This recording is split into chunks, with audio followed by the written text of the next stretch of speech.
नमस्कार, स्वागत है आपका। कोरोना को लेकर जो है वो वैक्सीन की तैयारियां पूरी दुनिया में चल रही हैं और डब्ल्यूएचओ ने जो एक हाल ही में आंकड़ा जारी किया है उसमें ये बात कही गई है कि 10 देश जो हैं वो इसके आखिरी पड़ाव तक पहुंच गए। मतलब 10 में से कोई भी अब जो वैक्सीन है वो वहां तक पहुंच जाएगी जहां से पूरी दुनिया को सबसे बड़ी खुशखबरी इस वक्त पे मिल सकती है। वो यही होगी कि कोरोना की वैक्सीन फाइनली बन चुकी है। आपको पता है कि स्पुतनिक वी का लगातार जिक्र रूस कर रहा है, कभी अर्जेंटीना उसकी कई डोजेस मंगा रहा है, इंडिया ने भी उसकी कई डोजेस के सैंपल को लेकर बात की है, दुनिया में उसका जिक्र है। लेकिन सफलता को लेकर के डब्ल्यूएचओ अभी भी किसी भी वैक्सीन को लेकर श्योर नहीं हो पाया, लेकिन वो ये कह रहा है कि 10 देश जो हैं इसके बहुत करीब पहुंच चुके हैं। लेकिन अब जो हमारे पास खबर आ रही है वो ये कि वैज्ञानिकों ने ऐसी कोरोना वैक्सीन को तैयार की है जिसका रूप बदलेगा और वो जो सक्षम होगी, ज्यादा सक्षम होगी आपकी बॉडीज में एंटीबॉडीज क्रिएट करने की। क्योंकि देखिए, एक चीज तो साफ तौर पर समझ में आ रही है कि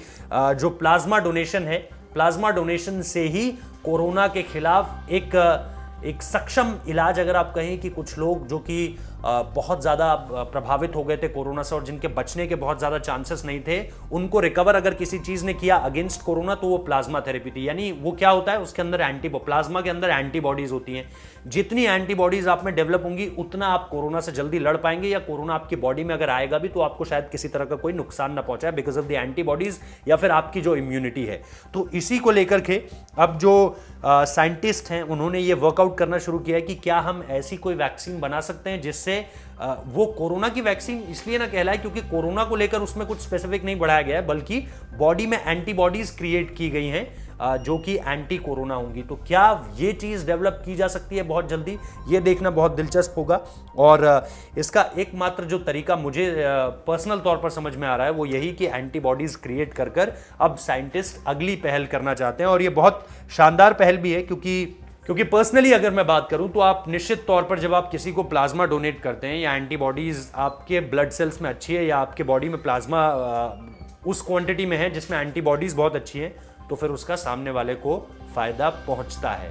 और ये मैंने पर्सनली भी ऑब्जर्व किया है और देखा है, तो इस हिसाब से मैं आपको ये बात बता सकता हूं। तो फिलहाल ये एक अच्छी पहल है साइंटिस्ट की तरफ से, एक नई पहल भी है। क्योंकि बीते दिनों मुझे याद है मैंने एक खबर आप लोगों को बताई थी, वो ये कि अब कोशिश ये की जा रही है कि नॉस्ट्रल्स से किस तरह से, मतलब नाक के रास्ते किस तरह से कोरोना की वैक्सीन को बनाया जा सके कि वो नाक के रास्ते आपको दी जाए और वो पहुंच जाए पूरी बॉडीज में, क्योंकि वो फिर फ्लो बहुत ज़्यादा करती है।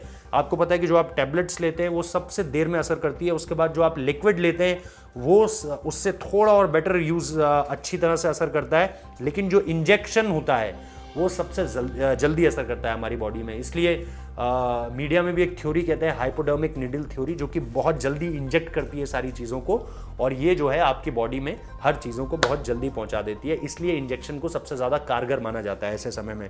तो इंजेक्शन के जरिए आपकी बॉडी में ऐसा कौन सा तत्व डाल दिया जाए जिससे एंटीबॉडीज बढ़ जाएं, वैज्ञानिक इसी की तलाश में लगे हुए हैं। कामयाबी मिलेगी तो हम आपको ज़रूर बताएंगे, क्योंकि ये पूरी दुनिया के लिए सबसे बड़ी खबर होगी। फिलहाल इस वीडियो में इतना ही।